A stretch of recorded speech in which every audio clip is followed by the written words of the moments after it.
Welcome everyone. Nice to have you back with us. That was Dave Weisler playing solo piano with his original tune titled Scott Higgs. And the dance that Scott wrote to it is called Brace Yourself. Hello, we are the Historical Tea and Dance Society. We are located in Pasadena, California, and look forward to dancing with you all as you come through this area when things get back to normal. First thing I need to tell you about is chat. The way to ask questions is to bring up your chat box. It is usually located down at the bottom on most systems with the Zoom. Please open it up, and also in Facebook Live, make sure you are using the chat box for questions there too.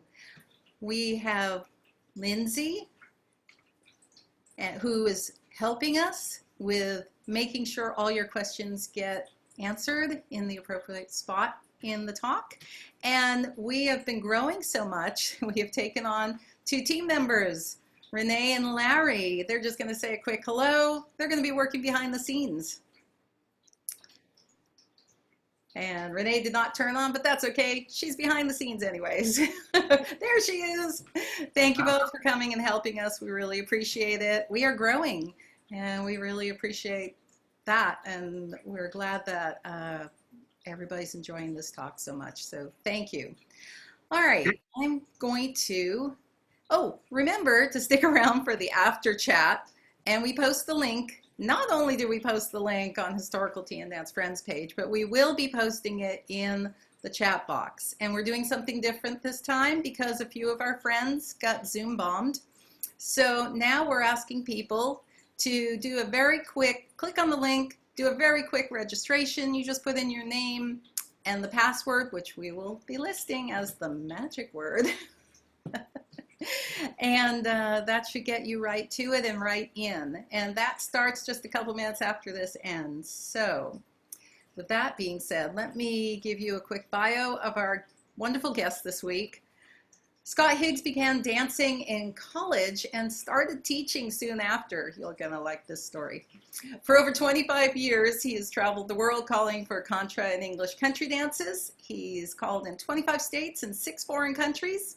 Dancers characterize Scott's Contras as high energy and swingy, and his English dance programs span the spectrum from exuberant to elegant. Scott has composed dozens of dances in a range of styles, recently collected in a new book, Key to the Cellar, co-authored by Jenny Beer, the wonderful Jenny Beer. Scott has been a featured caller at Pinewoods Camp for over 20 years now in a row, 20 years in a row. That's big. Buffalo Gap, Mendocino, Ashokan, and Maine Woods Camp. He has served as a program director for several Country Dance and Song Society week-long programs and designed and led special intensive courses for English dance leaders at Pinewoods. The best way to sum it all up in a few words is his business card, which reads, playful, spirited, elegant, zesty, joyful, Contra, English, Morris, and couples dancing. And I think you'll understand why that's what it says when this hour is over. So without further ado, let me introduce to you Scott Higgs. Hopefully we have a visual on him.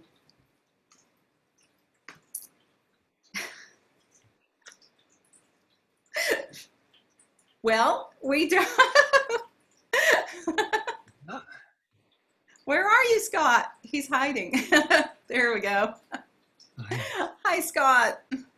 So great to have you here. Yes, and fun to have everyone here. Here being a rather broad concept these days. Yes. But we're together, and that's a cool thing. Yes.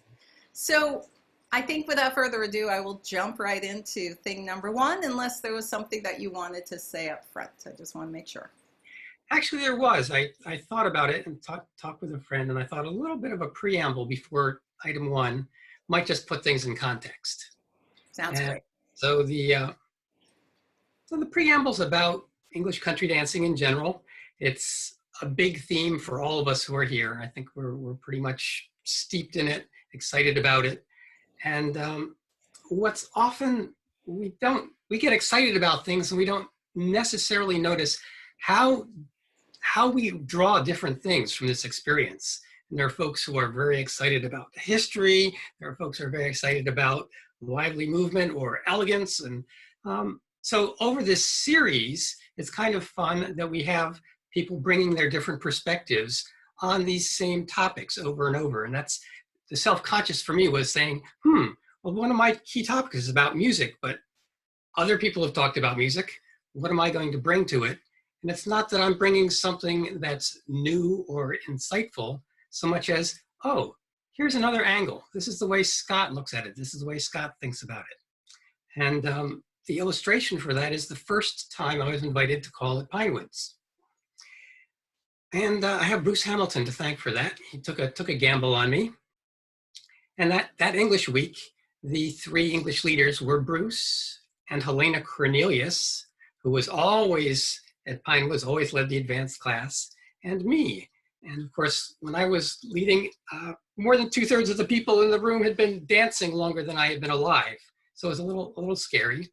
But as the week wore on, I came to the realization that Bruce's program was actually ingenious at giving people three very different angles, points of attention on dancing. And Bruce, as any of you who have been with him know, he's a deep thinker. He's really aware of things that a lot of us don't necessarily tune into. And one of those things is body movement. You're very aware of how you're carrying yourself, how you're moving through space. And Helena was amazing at her knowledge of patterns, her huge repertoire of dances, and she kept everybody's minds busy as they figured out these puzzles together. And so people were thinking about the geometry. And in my sessions, people were thinking about, oh, you're just dancing around a post, but that is not a post. It's not an inanimate object. That's your partner. So maybe think about connecting as you walk around that loop and don't think of it so much as a loop. So anyway, this is going to be my take on first topic. Go for it, Darlene. Sounds great. Thank you. All right, so thing one, integrating music and movement. And Lindsay's going to start us right in with some three different recordings of the same tune. I think you'll all recognize the tune. And just listen to what different musical ensembles do with the same bare bone melody.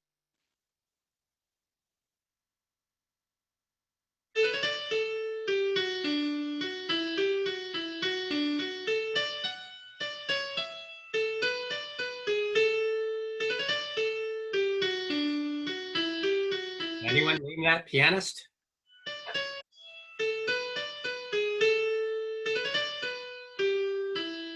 It's crisp and clear. Oh, am I drowning that out when I speak? Oh, I am for me. Okay, good.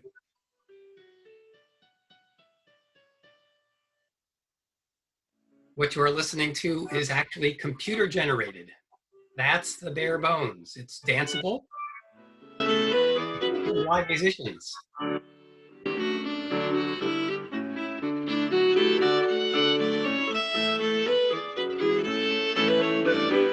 So much more happening. Play, weaving in and out.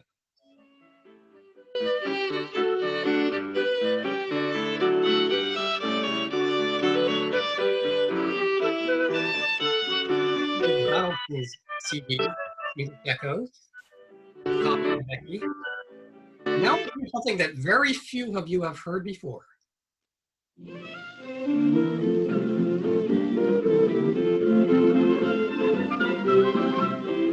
Walt Disney meets John Playford. I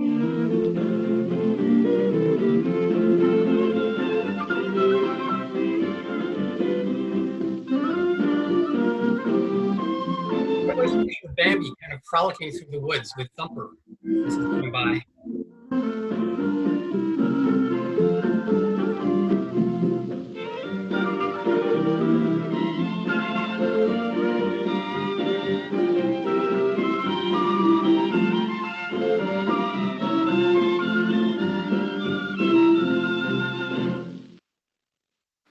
That is so great.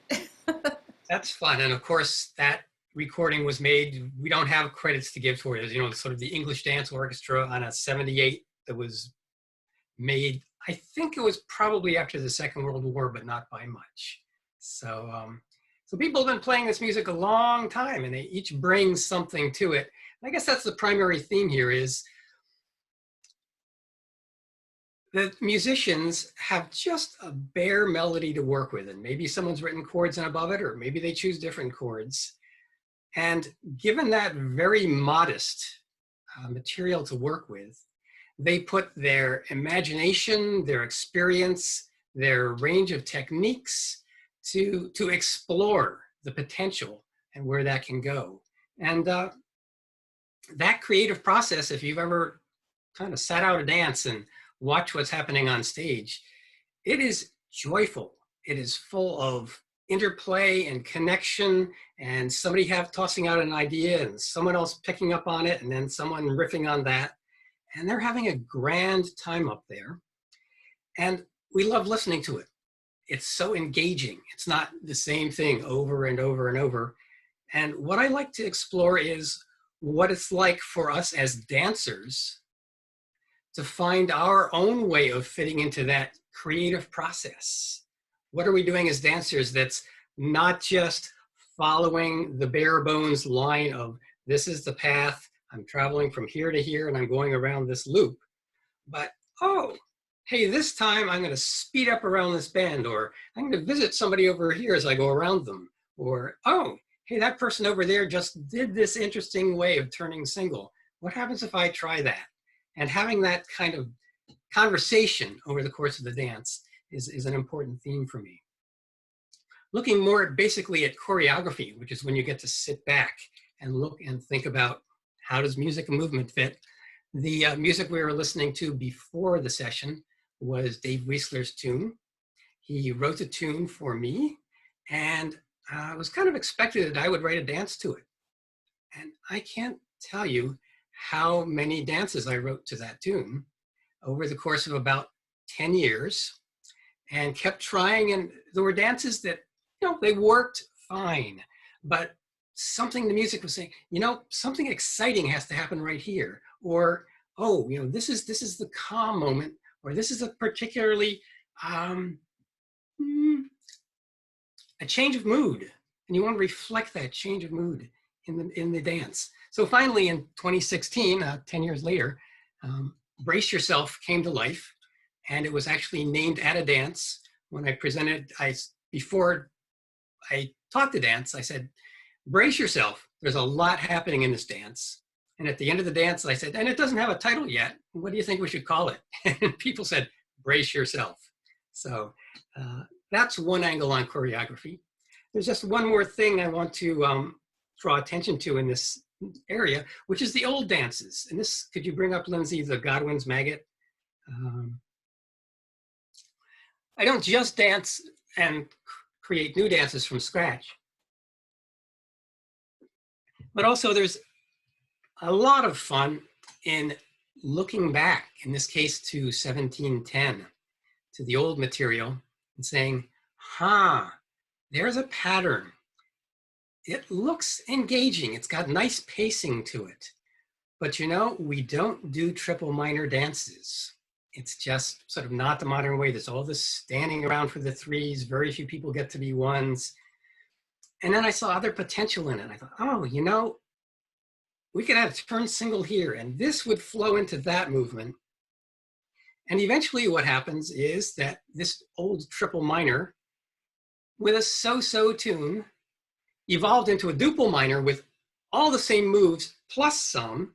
And after talking with a number of musicians, we found a really classic traditional slip jig to put to it. And I hope some of you get a chance to dance the Godwin's Humors, revisiting Godwin's Maggot. I think we can clear that now, Lindsay, thank you.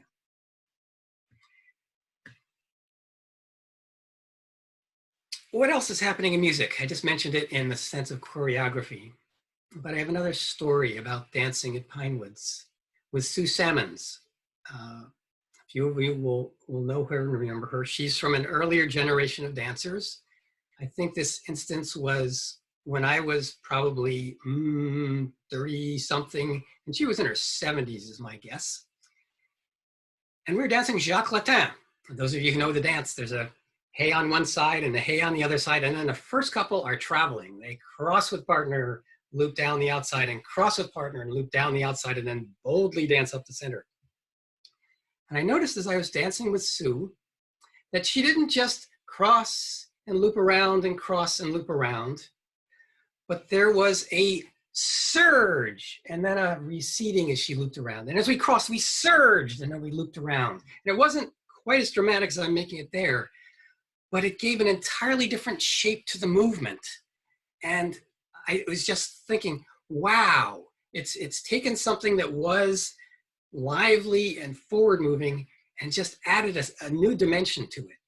And that's happening all around us all the time, I guess is my theme. And people bring their own ideas, their own creativity to it. And it's very enriching if you can find ways to reflect that as you experience your own dancing. And so the last thing, which kind of segues to the next, is a joke. And Lindsay and Darlene hadn't heard it. Maybe you haven't either. Question is, how many international folk dancers does it take to screw in a light bulb? As you ponder that, the answer, of course, is 40. 1 to screw in a light bulb, and 39 to stand around saying, that's not the way I learned it. Which takes us to the next theme, learning environment. I like it. Image here about learning environment that I think will be unusual. Yes. Thing number 2, enabling learning. This one's great.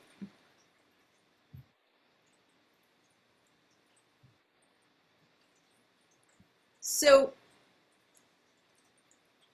you talked about being a teacher for your life. I mean, how much it's important to you, how purposeful it was to you or is to you. Mm-hmm. And I know you had a lot to say about that. Yeah. I guess I'm always watching teachers, seeing what's happening in the room. This is not just dance teachers, it's any kind of teacher. And how do they connect? What are they doing that engages people so that something is happening that's dynamic and learning is underway in the space? This is where I'd love to have that image, Lindsay, if we could. Not your typical dance space, but I bring it up for a reason. You can take it away. We don't need to stare at it the whole time. When I was first invited to lead an intensive session for English dance leaders, I went around and polled and spoke with lots and lots of educators in many fields about learning, because I'm not as interested in teaching as I am in learning. And Mel Briscoe is a Scottish dance teacher in the Washington, D.C. area. And as it turns out, he is also a certified scuba instructor. And he has some very interesting notes, which are actually going to be available in the chat. There's a link to them. It's a several page document about how teaching dancing is similar to and very different from teaching scuba. In the process of learning to become a scuba instructor, it's made very clear to people that this is a matter of life and death. It's not, gee, did you teach these things and tick them off your list, but did people learn them so well, so clearly, get it into their bones so that in a crisis situation, they would respond appropriately. So learning takes on another dimension. And what's interesting is that they have a process for evaluating teaching that scales people from 1 to 5 as to how good a job they've done. And level 3 means that you have explained and demonstrated something very clearly. If people followed that, they've got it. If you score 3s on the 20 key measures that you're being evaluated on, you fail the course. I think that's as high as most of us aspire to, is being clear. But to get a 4, you need not only to present clearly, but you need to present clearly at the correct pace and outlining the steps so that people can totally follow at their own way and absorb, really be learning, not just sort of having something blow past them and say, nod their heads and say, oh yeah. And then to get a 5, which is the real goal, you have to make sure that you've accomplished levels 3 and 4. And then you have to make it look easy and fun. And so that just got me thinking about, wow, the many, many levels of teaching that enable learning, that make it fun, and that motivate people. Grown-ups, we tend to be all tied up and anxious. So my first task as a teacher usually winds up being, hey, how can I get their shoulders down, get them to relax, not worry so much about making a mistake, but be in a place where they're open to experiment and explore.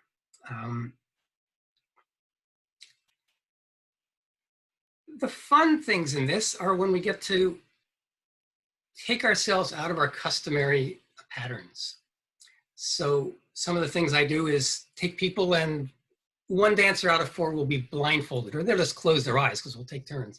And they'll dance through the dance. And there's a lot to discover when someone's blindfolded. And I think about 20% of it is the experience of having your eyes closed and trusting the people around you. I think 80% of it is for the people who are not blindfolded, who have to step outside themselves and experience what that other person who can't see is experiencing, figure out how to draw them and give them a cue that's going to send them on their way and make the dance really successful for them without having sight. That's an interesting thing to explore. Another thing to explore, can we have the adverbs please, Lindsay, is actually trying on different ways of being on the dance floor. So each of these rows is a strip, and I cut out these pieces of paper and people draw them out of a hat. And so you sing bashfully, passionately, absent-mindedly, flirtatiously, delicately. On the dance floor, there's a lot of people moving in many different ways. And we tend to get into a pattern. Hell, this is my way. I'm a fairly lively dancer and I do this, and I'm more elegant at times and I'm more lively at times, but these are my defaults. If I say, oh, the next time through, everyone who's in dance, who's in second ravens or ladies position, dance in the manner of the adverb. And suddenly, 1/4 of the people in a room are, instead of being themselves, they're dancing bashfully, or maybe they're dancing passionately, or with great confidence. And first of all, it's fun to see people exploring, trying on different personas, and it expands our vocabulary. But in addition, what's also part of the fun is responding to that person. Hey, you're the other person who's setting forward to them and meeting them, and suddenly this person is not at all who you expected. Do you stick to your guns and stay as you are, or do you find a way to reflect back something of what you're getting from that person? And again, this is sort of taking us out of our self-conscious space and, oh, well, am I in the right place at the right time? And saying, oh, what's the vocabulary of movement here, and how might I stretch my horizons? Scott, we have a Yes. question about learning from one of our attendees. Would you mind responding? Sure. Okay. The question is from Christine McKay, and her question is, do you have any advice for people that find it difficult to pick up and memorize the series of figures in an English dance? Yes and no. For me, the dance gets in my body pretty quickly. I'm not really thinking about what comes next. It happens. But I would say the three key themes, music is cueing me. If I can tie a musical phrase to a movement, that's an anchor. That gives me something really, really secure. It's those little homing spaces. Oh, there's that turn single music. You need to be home and turn single. Momentum is key. I find that people often, especially in teaching, will break up a dance, say, now you do a half figure eight. Now these corners cross. Now this happens. And we get it in pieces. But actually, most of the dances we dance these days are very well constructed so that if you don't get there early and you really just fill out the arc of your movement to the musical phrase, by the time you get to that spot, your body's going to want to carry you in a useful direction. And also people are going to start offering hands or pointing. There's a sort of an upbeat to the next thing. And if you arrive early, you're like, oh, what am I going to do next? I'm fried. If you arrive right on time, it's just going to melt into place. Wishful thinking, perhaps. And the last thought is for those of you who are more abstract thinkers. The dance that strikes me in this case is Dancing Across the Atlantic, Loretta Holtz's dance. It's a great deal of fun. There's a figure eight chase for the first pattern, and then the other couple do a figure eight chase. And then in Jamaica style, one corner gives a right and a left and changes and back to back, and then the other corners do the same. So it's a very symmetrical dance. I think, well, you could think of that as 8-8 XO XO, if you really want an abstraction. And my hunch is that if you really needed to, for a ball, for example, to memorize a few longer sequences, that you might find a shorthand that works for you. I hope other people will contribute ideas in the chat. That's great. Thank you. And I was also thinking that that question sort of leads right into your experience when you first started dancing. You told me a great story about... Well, several. Yes, you did. You did, but I'll prompt you if you need it, but I don't think you do. Well, I started in college, and my first exposure was actually to Scottish country dancing. And it was literally terrifying. The person who was teaching was probably 6'4". He had a very deep, imposing, authoritative voice. And I don't think I ever saw him smile.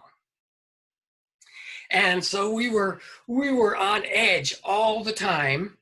And we'd go through some little pattern, and then this deep voice would tell us, well, that was close, but, and then we'd learn what we needed to change to do it correctly the next time. And that was every 2 weeks. But in the alternate weeks, we just got together on campus and had our own little dance and frolicked about. So it was quite a contrast. And it was a way of learning, and certainly had things drummed into me very clearly. But when I got out of college, the first English dance that I actually attended on a regular basis in the community was led by a gentleman who had been running this series for about 30 years. And he had been afflicted with Parkinson's disease. So he no longer did much of any teaching at all. And these were the days we were dancing to records. And you heard that record early on, a 78. These were all 78s. And so we would be lining up, and he would be walking over to the record player, and he'd drop something on and go, spinning around madly, and he'd drop the needle and go,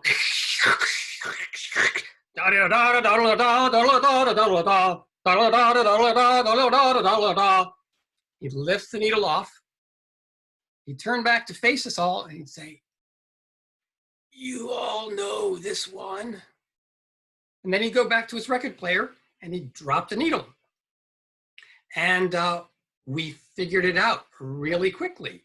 So the learning there was an entirely different process.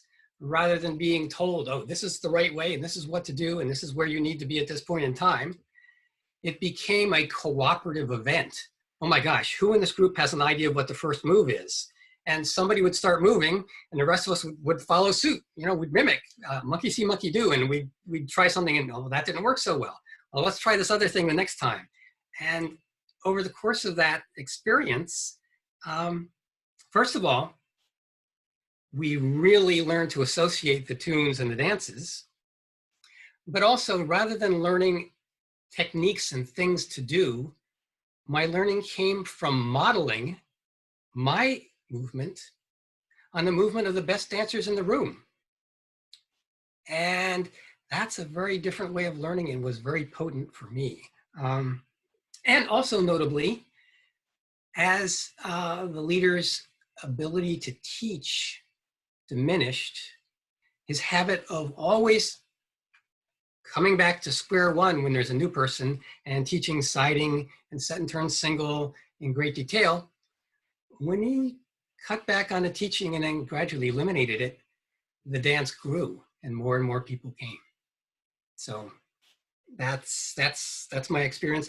Going back to that in Philadelphia, it wasn't just that dance, but as a general model, both the English dance and the Contra dance are a little unusual in the dance world. I think it's becoming more common now, but it wasn't then. Rather than having an expert leader who was the authority figure, both of those groups have been cooperatives as long as I've been dancing, which is now 40 years, where there was no expert authority. And it was very collegial and continues to be collegial. We learned from each other. We don't necessarily have mentors, but we have examples. We get to see the things that work when so-and-so does it, or the things that doesn't work so well when so-and-so does it. And we can guide each other and help each other learn. Again, a different way of learning than being told what to do. Scott, we have another question. I think it might be a good place for it. Go ahead, Lindsay. All right, we have Kara and Todd on the line. If you are open to unmuting your mic and turning on your camera, please feel free as soon as I give you permission to do so. And you folks had a question about advice for callers. Yeah. Hi, Scott. I was wondering if you had one piece of advice for callers, for beginning callers in particular, what would it be? That's deep. Sorry. I'm not going to answer with one thing. I'm going to answer with two. I think the largest thing that is a barrier for new callers is kind of being overwhelmed and scared. Oh my gosh, there's so much I'm trying to do. And so the first thing is that there are very few circumstances in your life where you'll be in front of a group of people where everyone in that room has a vested interest in your success. We all want you to succeed. We're not judging you. We're there with you. You're enabling us to have a good time. And so the more you can step out of yourself and just relax and be with us and enable us to have a good time rather than worry about getting things right, the more relaxed we'll all be and the more fun we'll have. And there's an Eleanor Roosevelt quotation, which I hear is not, when I looked it up, it didn't turn out to be really hers.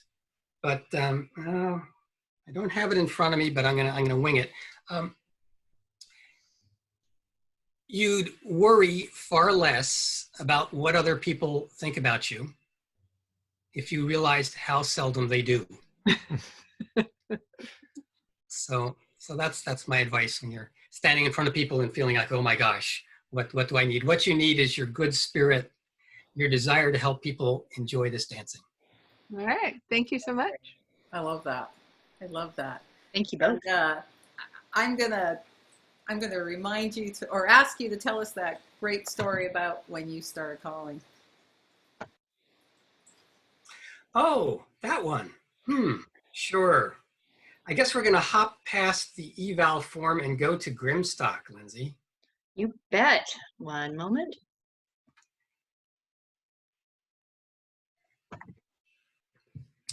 Lindsay, play Grimstock. Yeah. So what I tell people in callers workshops is, in your worst nightmare, you cannot imagine how terrible I was when I started calling. This is a page from Cecil Sharp's description of Grimstock. And if you look at the second section, B, it's bar 1, bar 2, bar 3, 4, bar 5, bar 6, bar 7, and bar 8. And if you give it a little time, you'll recognize that that is a mirror hay. That's it. But when I started teaching, I didn't know that that was a mirror hay. What I knew was I had this book in front of me and I didn't know what people were going to do. And so I started reading. Bar 1, first and second couples change places, first couple going down between the second, skipping step. Bar 2, first and third couples change places, third couple coming up between the first, skipping step. Bars 3 to 4, second and third couples change places, second couple going down between the third. And it was just this jumble of words. I have no idea how people made sense of that and put it into a dance, but we figured it out. And I think once again, that's the illustration of, hey, we didn't really have quite what we would have liked as a clear explanation, but that enables us to work it out among ourselves. And the key thing that the takeaway from this is not so much, gee, maybe you should learn your dances a little better, so much as the teaching was terrible, but people came back. And they came back over and over. And so something was happening in that space that was engaging and fun that had no relationship at all to the quality of the teaching. So when you think about what's important to have happening in the room, stretch your mind to the things that are not just the quality of teaching and figure out how to enrich those aspects. I think we better move on to another topic because I was going to go there. You do have some great notes, so if we can get to them in the after chat, yeah, we maybe definitely so. will, because good stuff. So forgive me for moving on, but let's move on to thing 3.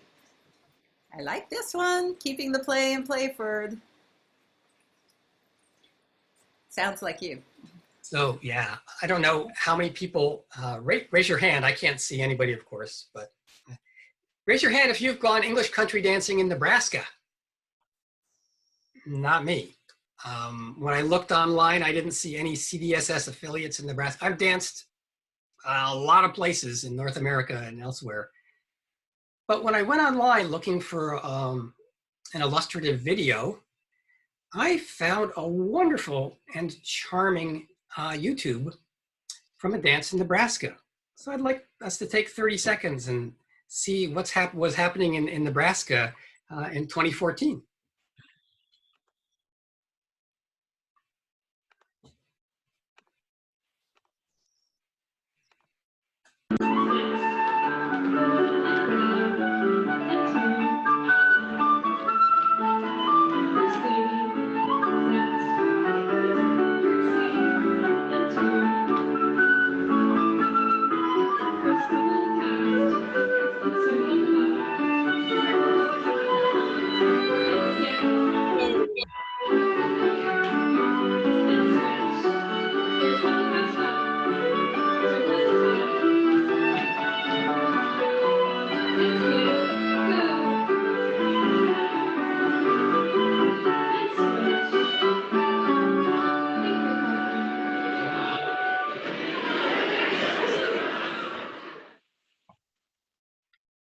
Like, look at all those people in that room, all those kids doing this dancing, having a fabulous time.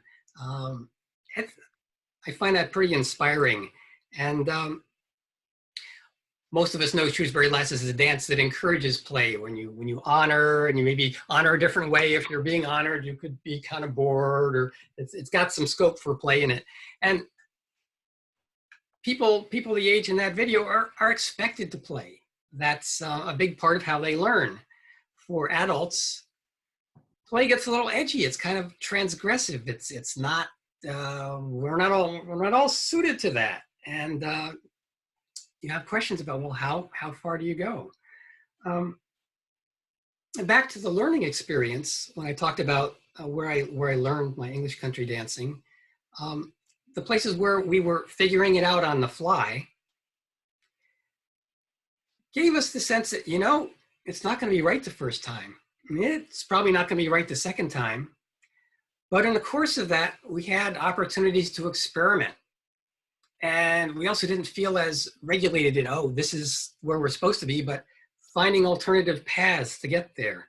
And even if you're not consciously playing as some of us do on a dance floor, each couple you come to draws something different out of you. You see this couple and they're elderly, or one of them is not able to move, and you adjust your dancing to suit that context. You adapt the circle, or you make the extra loop, or you meet them more than halfway, or then the next round there's two really gung-ho go-getter dancers, and you say, let's skip on this star, and four hands go in and you go barreling around. It's what I want to say about play, because it's a slightly touchy subject. I get lectured from time to time about play, like, you know, you're really out of line a lot of the time. And my take on it is that I'm sorry if that was awkward for you, and I'll make sure that the next time we meet in the dance, I pull back and am more reserved.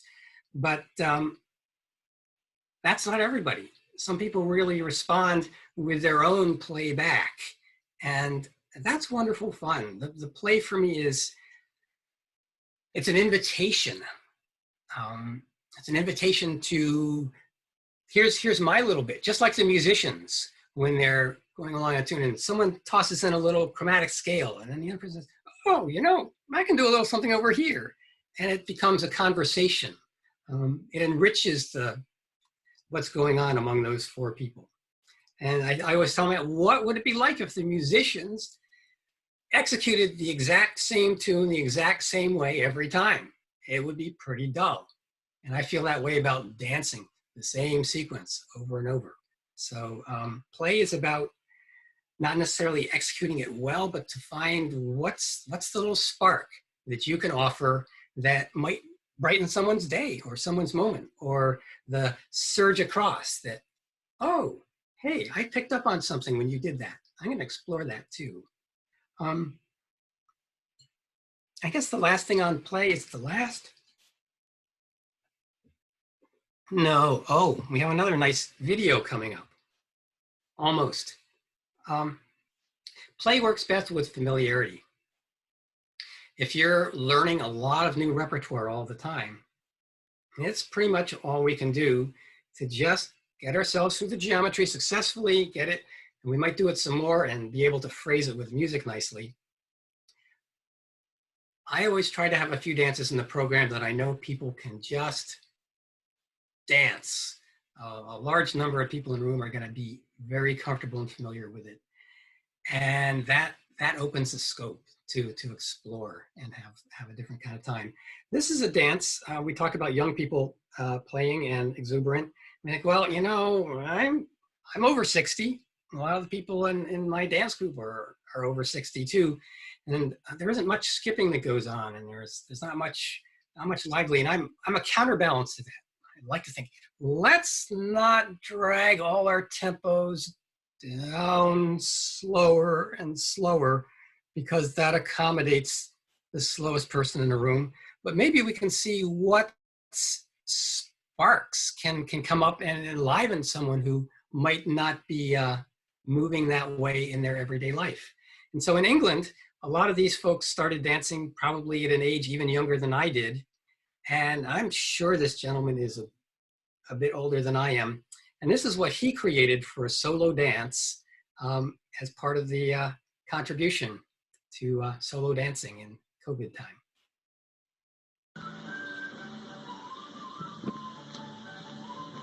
He's scampering about. You guys gotta skip around. Watch out, flower pots.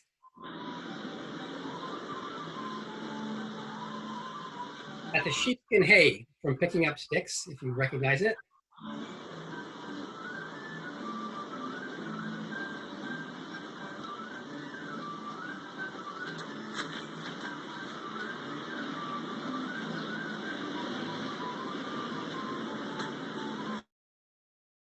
it goes on. He doesn't stop moving. He does 3 rounds of the dance. He's dancing every move all the time. And he's having a blast, and we have fun watching him. I think those of us who started dancing young, when I was a teenager, we loved to do Trip to Paris. We loved to do Devil in Bay. And I know what it feels like in my body to just be flying through those dances. And folks who started dancing, you know, in their 50s, 60s, or later, may not have that experience of, oh, I know what it feels like to move that way. But I'd like to encourage you to give it a try, explore it. There's a great exuberance to this dancing that's fun to experiment with. I love it. It's wonderful. We're going to move on to thing number 4 because we are starting to have that time tick away. Oh, yeah, we are. Yes, we are, but I think we can do it. All right, thing number 4. Let's have the image. Oh, after Alchemy. Yeah. It's going to be good. So this is just a standard picture from a ball.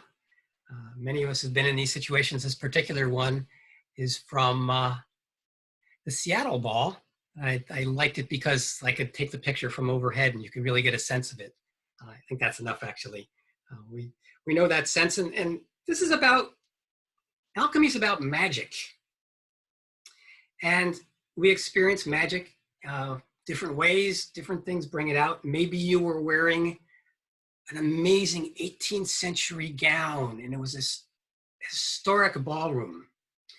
Or maybe you were in a 4-person basket and it whirled around and your feet literally left the ground and you were flying.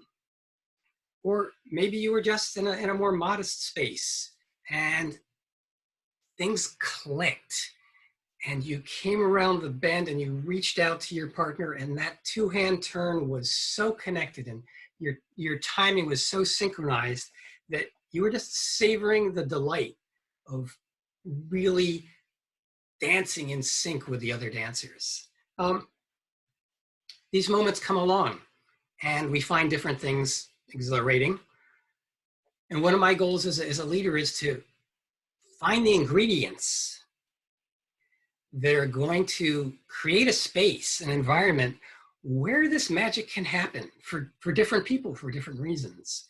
And what I say is, if I'm presenting a dance to you, it's because I think that dance is a beautiful gem. And there's something special in there that you can savor and enjoy and experience.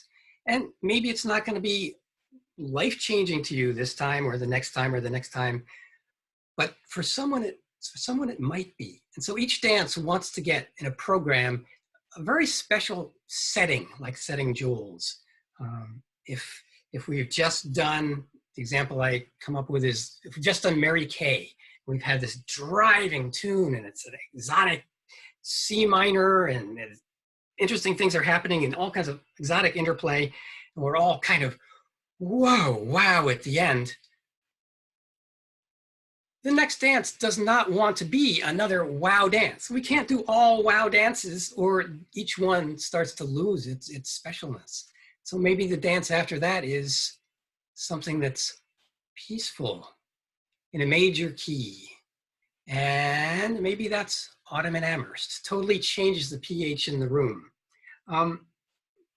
So I guess here's the image of me, because Darlene said, you know, there's got to be a picture of you. So this is what I look like a lot of the time when I'm at a dance weekend. What am I doing? I'm looking at spreadsheets and planning. I think that's enough of me. That's actually a David Green photograph from Mendocino many years ago. It takes me hours and hours to come up with a program. And then to put them in order is preparing a feast. And I think we may also go directly to the next illustration about musicians poem. The thing that's going to engage everyone in the room, regardless of how they like to dance, is the music. And this is a little scrap. I think you might be able to read it.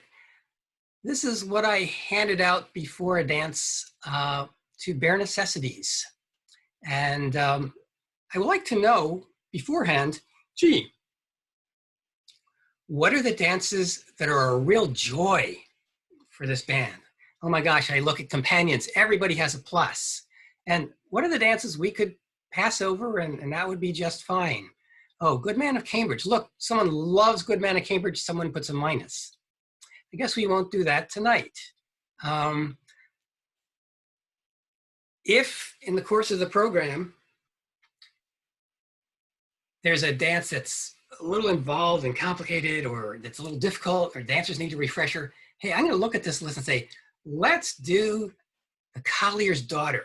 All four musicians are ready to make something special out of it. It's a relaxed pace. It's not hard, but they get to move. We can take this down now, I think. So I guess a big part of leading a dance for me is collaboration and bearing in mind that it's not me presenting something and telling the musicians what to do. Oh, this dance will be next. But actually getting down with them saying, hey, we just did this one. What do you think about this one or this one? When they're excited about what they're playing next, we're all going to have a more exciting time. And that, I think, is a huge contribution to what makes the magic happen. And we're moving quickly through now because it's time to gather together. Yes, I was just going to say, it's time for thing number 5. We gather together. I think we just show the image, please, Lindsay.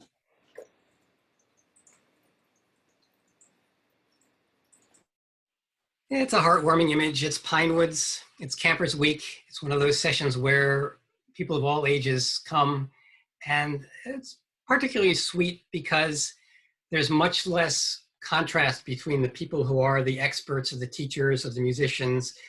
Everybody is playing the music. Everybody is contributing to teaching and leading sessions. It's a cooperative that's happening together, which is pretty special. I think we can take that down. But it raises questions for me. I'm reluctant to do it, but I want to raise some uncomfortable questions. Mostly we've been kind of celebrating and talking about the fun stuff, but asking us questions about who are we, what binds us together, but also questions like, well, who's at the core of this group, and who are the people who are kind of more on the fringes? They've been with us a while, but they're kind of peripheral. Where do we all fit in? And one way that I fit into this dance world is I'm often invited to festivals and contra dance weekends that are primarily about contra dancing, but the organizers like English country dancing, and they say, Scott, we want you to do a session on English country, and we're going to hope to convert some contra dancers. That's an aspiration. And so I'll lead a session on English country, and it will be well attended, and people will be enthusiastic, and it's got a great vibe. And these same folks come up to me afterward and they say, we had a great time. I always go to the English sessions at weekends and festivals because it's wonderful fun. But you know what's coming? There's a but. But I never go to our local group. They are, and then whatever the thing is that comes out. And yeah, that's not a condemnation. It's not saying something's wrong is happening. But I think there's a universe of people around us who have the potential and have the experience of being excited about English dancing. And a lot of them are not regular participants. And I ask myself, what are we doing in our series that we pride ourselves on being welcoming to newcomers and helping people come in and really catering to and encouraging, fostering a place where it's good to be newcomers. And I wonder what we do about lavishing attention on the folks who might not be newcomers, but maybe we haven't found out. Have we asked those people, why do we always see you at the balls and at the weekends, but not at the regular event? And I think that they probably have some things to say, and I don't know what they are. But I'm betting that there's, as the marketing people will tell us, it's much easier to convert someone from an occasional buyer to a regular buyer than it is to take people off the street and try and take them from square one. So a few thoughts about what brings us together. We naturally adapt to the folks who are in front of us. One of the things we can do to connect is to engage as many people as possible with some kind of responsibility. It gives them a reason to be there, and it makes them feel useful. Like, this is not something that we're coming to as customers. I'm walking in a door, entertain me, but this is something that collectively, it's sort of back to that doing things together. Collectively, we're making it happen. And I'd like to draw a contrast. I've got, oh my gosh, 3 stories and 4 minutes. I think I'm going to skip one of those stories and shift. We The could story- always bring it up in the after talk too. So Yeah, good reason for people to join in. But I want to talk about Pinewoods Camp. Again, Darlene said, you know, Pinewoods is huge in your life. And I said, yeah, it's huge in my life. I took a look and I've spent about 150 weeks of my life have been at Pinewoods Camp, which is approaching 3 years. It's a wonderful place to get immersed in music and dance and be in this exciting environment, discover new things, but that's just one aspect of the picture. And part of what keeps me going back and what makes me volunteer for weeks and weeks every summer is this amazing environment, this special space that's created at camp. It's a totally safe and trusting environment. I'm there sometimes when there are small children. The children are running free. Every adult in camp is an aunt or an uncle to every child in camp. It's like we're all a huge family. There's a store, there are 2 stores. One has got drinks and ice cream and sundries. Another one has books and CDs and dance paraphernalia. They are open 24/7. The doors are just open. There was a time when we had specific hours and you would show up and you'd wait in line and you'd tell your order to the person behind the window, they'd get it, they'd take your cash. And it became clear that in this space, everyone was trustworthy. And more than that, when you gave people that opportunity to be trusted, they more than lived up to it. It used to be a place where the parties after the dance were private parties. But about almost 30 years ago now, it just became, hey, if there's something going on, you're welcome. You don't need an invitation. Just join us. And that spirit of generosity is very, very empowering. And the last element of that relates to love. And I run into trouble when I talk about this. But most places we go where there are people cleaning our bathrooms, chopping our vegetables, cooking, there are folks who come in from the outside and they're working a menial job. They're not being paid much. They want to get home and be with their families. And that's kind of the way the world is structured. But at Pinewoods, the people who are cleaning your bathrooms are excited to be at camp. So they are embedded in this whole dance and music experience. And they're often the sons and daughters or the grandchildren, or sometimes the grandparents of people who are at camp. They're so excited to be there. And that love of what they're doing comes across as a giving. It's something, they're offering something to you. And everyone in camp has a chore to do. And we're all offering something toward the greater collective. And I feel at times like Pinewoods is kind of a microcosm of what we're doing on a broader sense, condensed into one special place. So Wow. that Sounds generosity wonderful. is special. But I guess this is the anecdote to close, right? Well, we are running a few minutes over. That's a wonderful story about Pinewoods. It's a great recommendation. I am going to ask you what your favorite dance is, just really quickly, because everybody always asks it, and it's kind of one of our closing questions. Right now, tonight, at this moment, I would say Homecoming. But you know, it's one of 50 dances, and they all move in and out of that top space. Yeah. Thank you. All right. Well, this was amazing. I think we do have a lot of stuff for the after talk. But first, let me do a little bit of closing. Coming up next week, we've got Jenna Simpson. Yay! Dancer, caller, and choreographer from Williamsburg, Virginia. She's got a PhD in American Studies, and she works in the photo archive at Colonial Williamsburg, and I'm sure some of that will come up. So that's going to be really fun. We want you all to join us for the after talk, and we're going to post the link into the chat boxes, and we will post the link on the Facebook Historical Tea and Dance Friends page.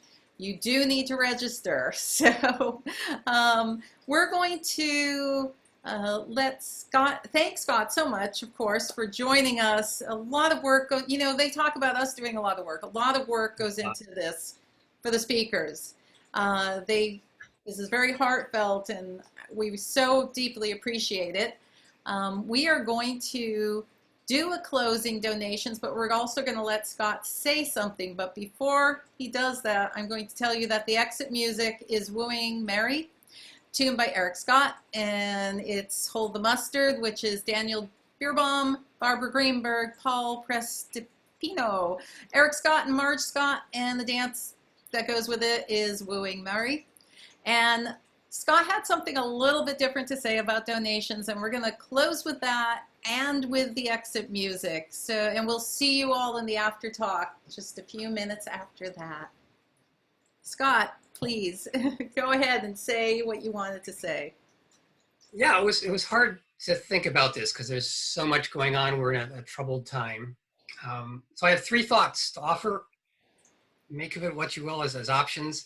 If you'd like to encourage some of the dance choreography and work that we're doing, would be great if you drop by the website and check out Key to the Cellar. We're excited about the new book. And of course, these were not great times to be bringing out a new book. We think it's got a lot to offer.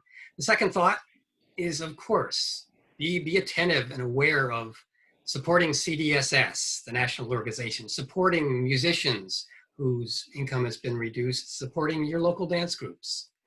But the final thought is more of a challenge, stepping out of this things that you can do online and PayPal or credit card, and saying, step back and think locally. Who is it who's in your community who might be really isolated and alone during this lockdown, or might be an overwhelmed caregiver, or might be facing a really scary loss of income? Reaching out to these people is not going to solve their problem, but when folks are isolated and struggling, that show of concern is huge. And when we don't see our dancing friends, it's not easy to stay connected, but let's watch out for each other. Take a few minutes and make that happen. Thank you. Oh, and huge thanks, Darlene, Lindsay, Renee, Larry, all the behind the scenes work. Thanks so much.